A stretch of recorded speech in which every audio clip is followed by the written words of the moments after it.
I just came back from Chania in Crete yesterday, where I bought this bow with bells on it. It is my newest addition to my kind of Cretan music / Cretan Lyra collection, and I made a video a few months ago where I spoke about my journey learning the Cretan Lyra as an adult, and in that video, that was before my Cretan Lyraki arrived.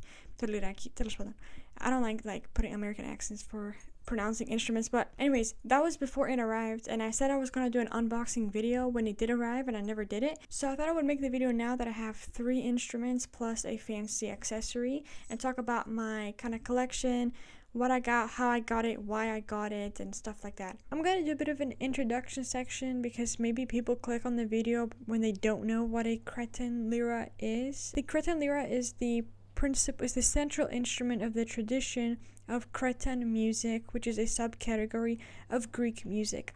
Greek music is like an umbrella term, and there's different types. There's rebetika music, which is the typical music landscape that people hear when they associate with Greece from ads and stuff like that. Is an urban tradition from Athens. So there's different types, usually divided by regions, but Crete is the best part of Greece. In the Cretan music space, you have instruments like a laguto, which is a lute type. You have an askomatura, which is a bagpipe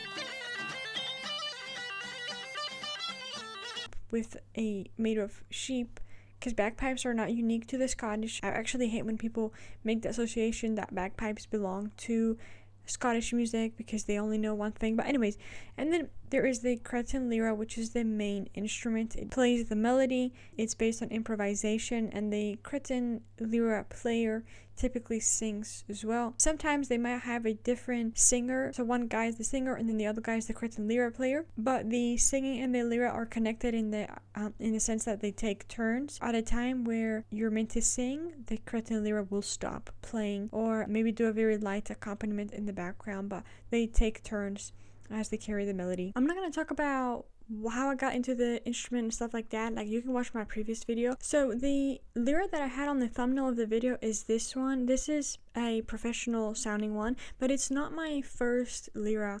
The one that I got when I was starting out is this one. It is a beautiful black one, no design on the back, very plain and simple. So the way that I started when I got into it is I bought, and this one is like so damaged now. Like, you can see a scratch. There's 1 scratch, 2 cracks. It's awful. I mean, this instrument is pretty awful too. The way that it happened was I bought this one online. I had no idea what it sounded like. I bought it purely because it's a black one and I thought it was pretty. And it was pretty cheap because I just wanted to have 1 lyra. I did not care about it being professional sounding because I wasn't sure if I was going to be compatible with the instrument. So I mentioned in my previous video that when I got into learning the lyra, I was already doing a degree in film music. I was already very musically educated, and this was not my first time playing an instrument. I do hold the belief that you can be a musically inclined person and yet be incompatible with certain instruments.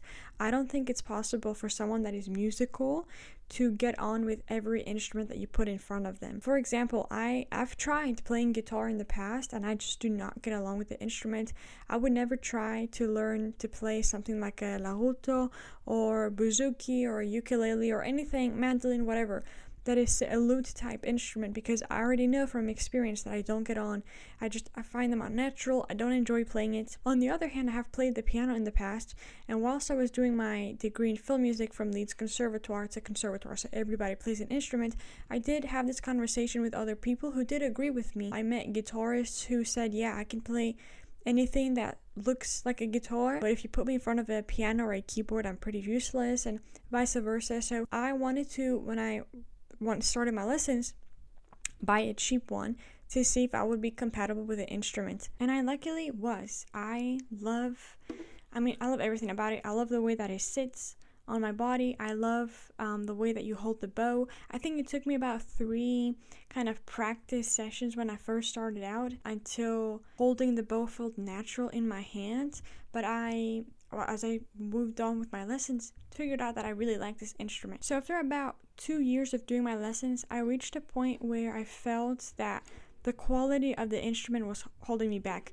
This specific one, I mean, I'm not going to say where I got it from because I don't mean it in a bad way. When it comes to, these are handmade instruments, they can be a hit or miss, and this one was a miss. I bought it online on Etsy from a shop, an Athenian shop, and apparently you can tell. To this day, I'm not sure how you can tell that this was made by an Athenian, but apparently you can tell. This one is, it's very small compared to other lyras. It has almost no bass to it. It's very thin, and some of the notes shrink, like they shrill. The C on the A string makes this very like trisi sound. It's like it's very unattractive, and it used to not bother me at the start because I couldn't play well. I really couldn't play anything, so I didn't care. But after 2 years of doing my lessons, I reached a point where I felt like I was sounding bad because this is a bad instrument, and I have a really good musical ear. I know what a good instrument is meant to sound like. I know that this is a bad one. I forgot to mention it, but the main reason that I really wanted to switch instruments is because I would get so discouraged when I was practicing with the black one that I started to lose my interest and enjoyment in the lyra, because I always to this day, I think, because I get so much satisfaction from playing, I'll always be happy, like, even just to play by myself forever, But I was starting to get really frustrated when I would practice, to the point that I was generally leaving my practice sessions pretty frustrated, and it was starting to make me not want to practice. And I thought, right, I need to upgrade now, because this is I just cannot continue to slowly lose my enjoyment of the instrument, So I spoke to my teacher and I said, hey, I'm looking to buy a good quality one. Do you know anyone that I can buy from? Now, at this point in time, I had no personal connections to any luthiers or people that make this instrument. So I didn't even know, if I went to Crete, who should I go to get this instrument? And even though I have a very big family, and as a result, a lot of connections in Crete, and some of them, now that I'm more open about playing the music, I have more contacts. I have 2 family members that play the lyra and all that kind of stuff. But at first, when I started playing, I didn't mention this to anyone because I didn't want to find out that I didn't like the instrument and then stop playing, and then in people's minds I gave up on something. So I told my teacher, though, I was I'm looking to buy a good one, I'm getting a little more serious about it. And he did give me some recommendations, but he did ultimately say, I'm looking to sell my first professional one. My old teacher, he had a bad experience where he sold one of his lyras on Facebook, and then the guy bought it, seemed genuine. But then the same guy that he sold it to ended up uploading it back on Facebook at a higher price. So he didn't want to sell his instruments again online. So he said, I have a professional one. It's the first one that I bought when I turned pro, and I'm looking to sell it. If you're looking to buy it, we can just do it this way. And I was like, yeah, let's do it. This one. And we can already tell we have an upgrade. Now, I will say, side by side, even though I do trash this one, I used it a lot. You can see where my fingers have made dents on the glossa of the instrument. So, no offense to whoever made it, and you were really nice, and I did use it, but it is trash. Anyways, so I bought this one. Immediately a game changer. First of all, this one has a bass to it. It's cleaner. It has this kind of Cretan twang that the old Lyra didn't have. The old one was more like a violin in terms of the sound, and it was the skies opened up for me. Now, interestingly, one of the first questions that I asked my teacher when I started my lessons, and this was when I had the black one, was, why does it have 4 keys if it has 3 strings? It's always had 3 strings. You can get some that have 4 strings, but it's not the typically they have 3 strings. That is the basis of this instrument. He explained, a lyra in the past used to have a flat top with these pegs that went through it, and this is a Venetian influence coming from the violin with this chochlios, like a scroll or a snail top. It's not something that is ignisio, pure, to Crete.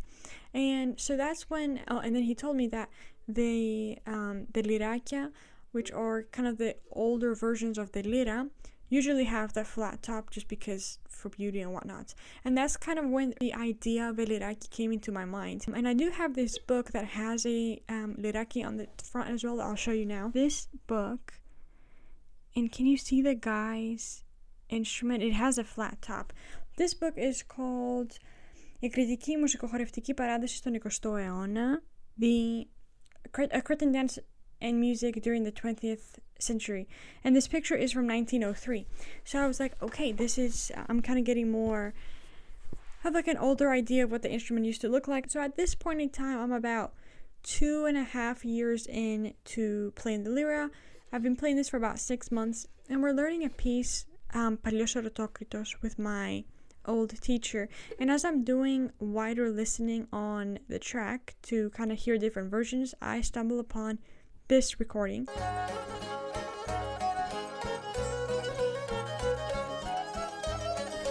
It is a recording by Vagelis, and I cannot quite explain the effect that this particular recording had on me at that point in time.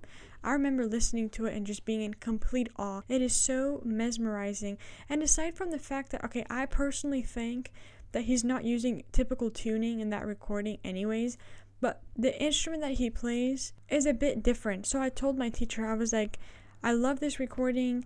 Can you tell me what he's doing? Because I was trying to follow along what he's doing, but I was just not getting the same sound. And I did think that it was the tuning, but he told me he sounds like that because he's playing a Lyraki. And I already knew from my old question that the Lyraki look different. They're smaller, but I didn't realize that they had such a big different sound. And the best way to describe it is they have a bit of a twang to them that is very, very beautiful. From then on, I was fixated on getting a Lyraki. So I decided I wanted to look into luthiers and pay more attention to who I'm buying from.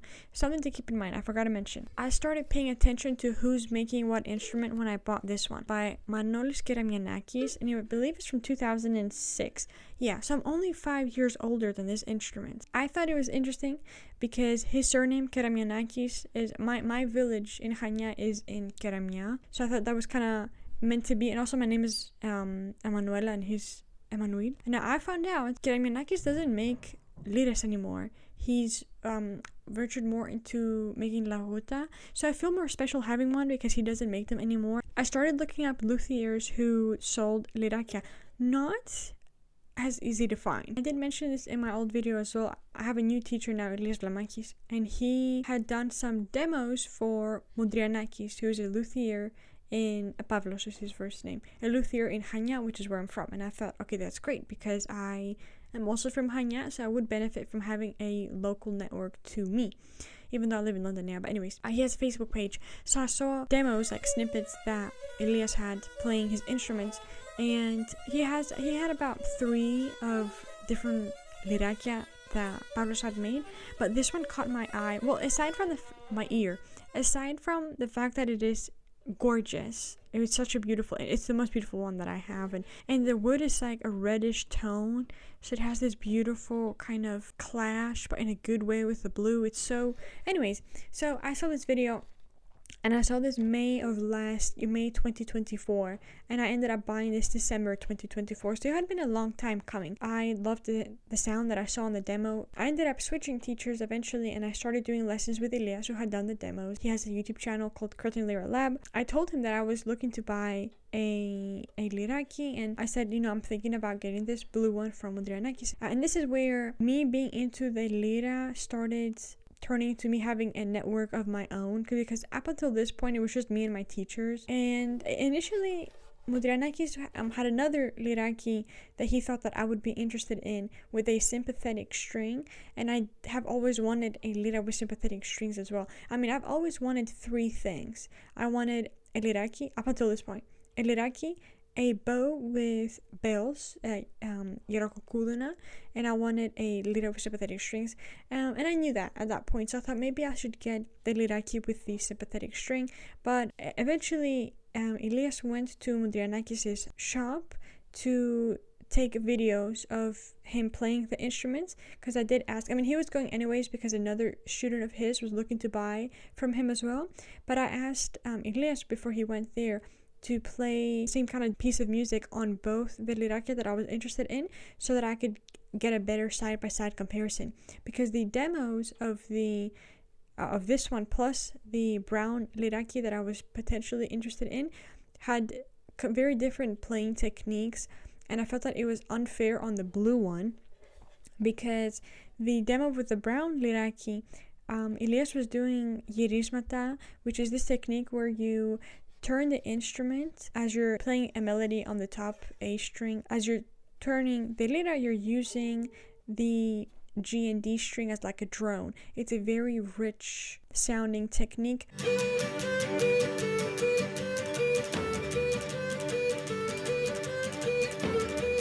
And then on the demo for the blue one, it was just the standard playing the melody on the A string only.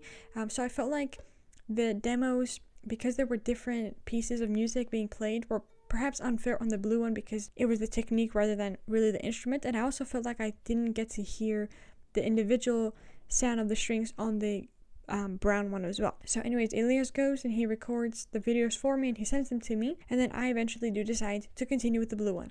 So I bought this one in December and it's an absolute dream. I'm not gonna record myself because I'm a bit shy about playing, but I really love playing on it. Actually, when I bought it, I pretty much abandoned my Keramianakis Lyra for quite a few months. Actually, up until about a month ago, I was exclusively playing on this one. I'm gonna backtrack a little bit. So I have a degree in film music, right? When I was listening to kind of Cretan pieces and stuff like that, when I first started my lessons, one of the things that I was interested in for a bit was the soundtrack to the film El Greco, which was done by Vagelis. El Greco was a painter of Cretan Greek origin. So the soundtrack had a lot of Cretan elements in it, including Ριζίτικα τραγούδια and snippets of Psaradonis. So some of the tracks in the soundtrack have Lyra in it. And I was listening to one of the tracks that Psaradonis was playing in, and I can hear these jingles in the background.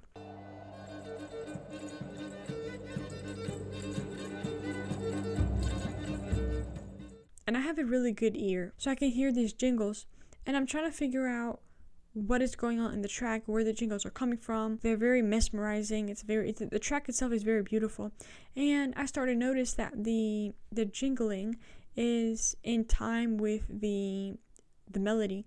And I'm like, first I'm thinking, okay, someone might be jingling next to Psaradonis and going with him, but then I felt that synchronization has to be insane for that to be happening. I mean, it's almost with the bowing.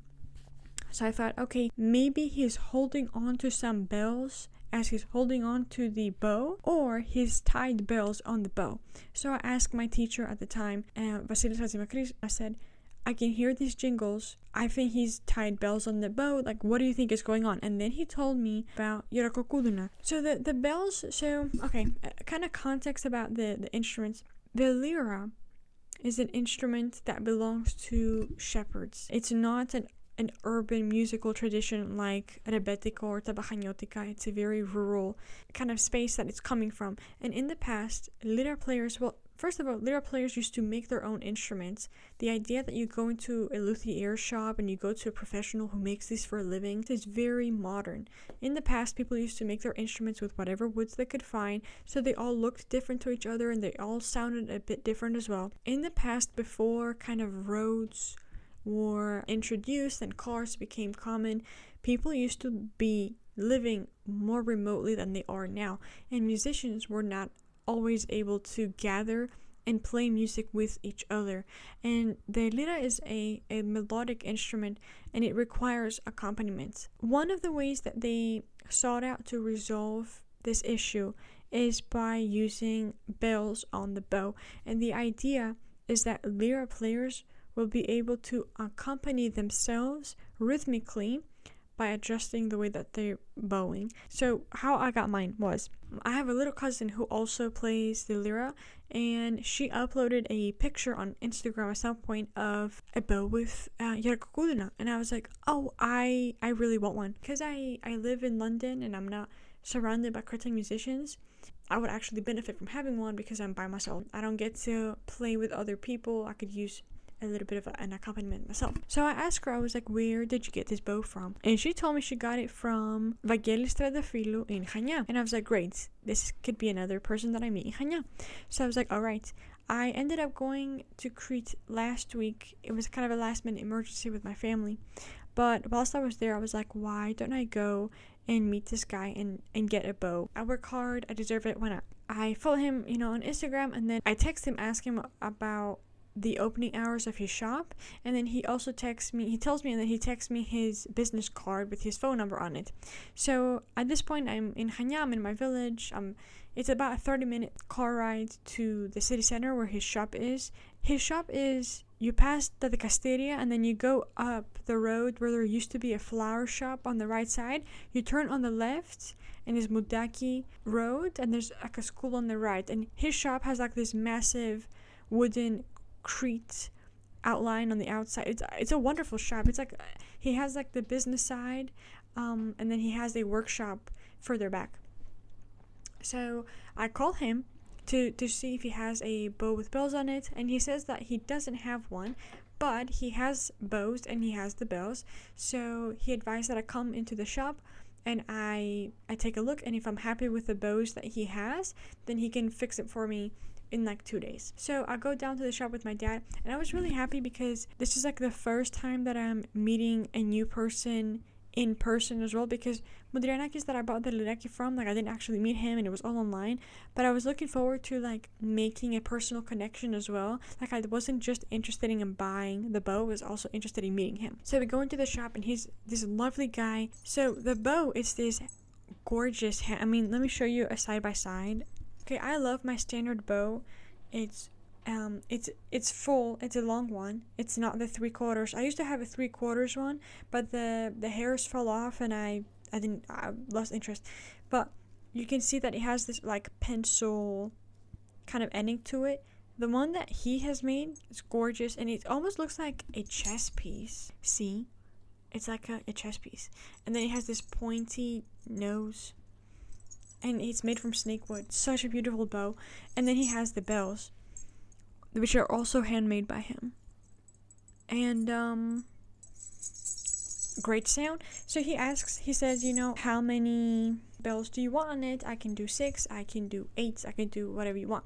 And I said, well, I would like your professional opinion because I want to use it to its rhythmic potential. And he said, I will do 8. But he ended up doing 9. Very generous of him. And I went by 2 days later to pick them up. He also sells string. Anything that you need, he sells it. He has strings, he has rosin. He stocks up on, for my lyra, I use on the G string. Typically people use the Dogal brand of strings, which are fine. But I find that the Dogal on the G string is very unstable.